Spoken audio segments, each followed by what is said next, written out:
Hi everyone, welcome back to my YouTube channel Little Hearts Super Kids. Today I bring you part 2 of Covid-19 series designed for kids.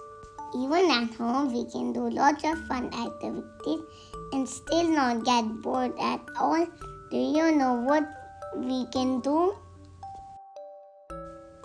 We can take lots of pictures with our families, make memories every day, and get lots of cuddles. We can learn to grow our green thumb, which means grow plants at home. Plants give us oxygen, which is essential to us.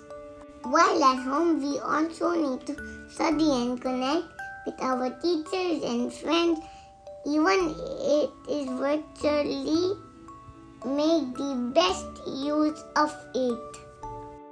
We can also play board games with our parents and siblings. This way we will never get bored.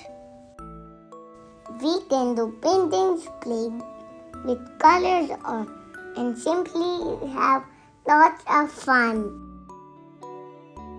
That's all for now, friends. Hope you like this video. Please like, share and subscribe. See you soon.